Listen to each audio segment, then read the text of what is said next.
I now give the floor to the distinguished representative of Israel.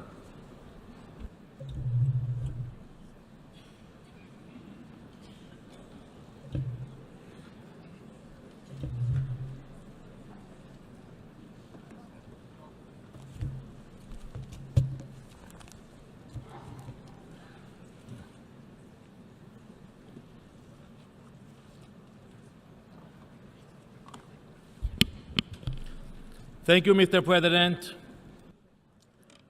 It is shameful for the United Nations that I must stand before you today. It is shameful that this meeting is even taking place. Jerusalem is the holiest place on earth for the Jewish people. It is the capital of the state of Israel, period. It is a fact that simply cannot be disputed. King David declared Jerusalem the city of the Jewish people 3,000 years ago. The Jewish Bible mentions Jerusalem 660 times. Our prayers recall Jerusalem's holy name over and over again. As our Prime Minister, the first Prime Minister, David Ben-Gurion, said, and I quote, "Jerusalem is an inseparable part of the history of Israel, of the face of Israel."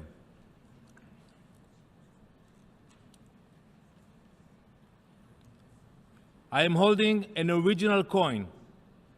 It's from 67 AD. It says in Hebrew, and I quote, "Freedom of Zion." Look in the envelope in front of you. You will see you have a replica of the coin.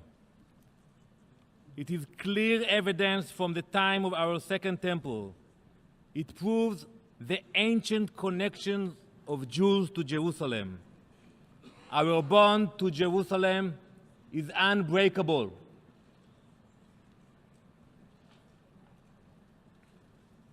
No UNESCO declaration, no empty speeches, no General Assembly resolution will ever drive us from Jerusalem. These are the facts this body does not want to hear. These are the facts this body wishes to ignore. So today, I will tell you about another unbreakable bond. The unbreakable bond of hypocrisy between the Palestinians and the United Nations. Some have cautioned that the United States' decision is one-sided and harmful to peace. The opposite is true. It is the one-sided steps of the Palestinians and the UN that have pushed away peace for years. With every anti-Israel resolution, with every attack on my people, the UN has perfected its double standard. We are now sitting in an open session, an emergency session of the General Assembly. This session has been open since 1997. We live in a world that is full of conflict and war, but only when it comes to Israel, the one true democracy in the Middle East, does this assembly remain in a constant open session. How many times has Israel reached its hand in peace since 1997? How many times have we offered the Palestinians to join us in dialogue? How many times have these calls for peace been rejected? All of us have lost count. When Prime Minister Barak offered the Palestinians a state in 2000, we were met with suicide bombers on our buses and shootings in our streets. In 2005, Prime Minister Sharon disengaged from Gaza. He removed every single Israeli home. You will not find any settlements, any occupation in Gaza anymore.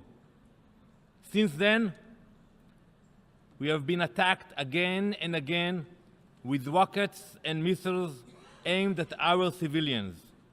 Yet, this body was silent.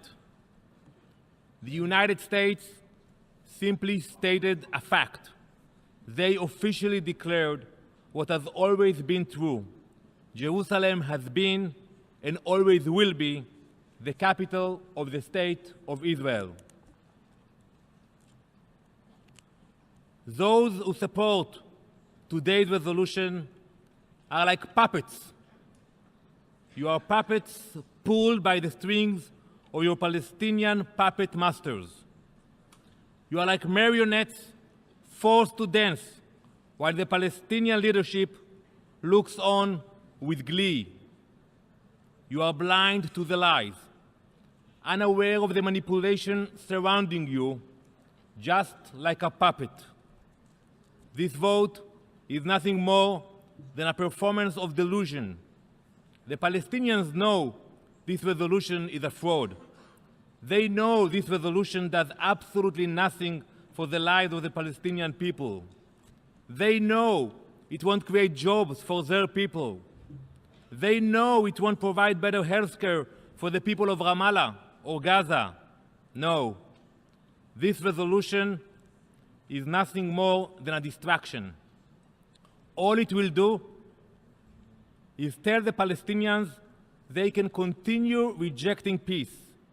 And if you vote for it, you are sanctioning that view. I thank those brave countries that do not support this resolution. You have not fallen prey to the puppet show before us. You are the defenders of real peace. You are the leaders who prove that no UN resolution can rewrite history.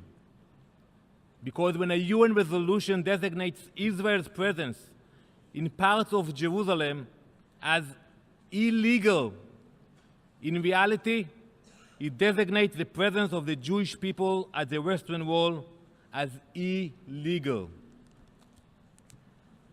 Mr. President, for thousands of years, Jews had only partial access or were even banned completely from the Western Wall.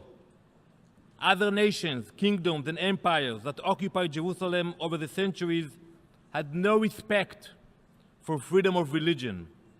But when Israel was founded, we established a strong democracy. Our democracy is based on individual freedoms.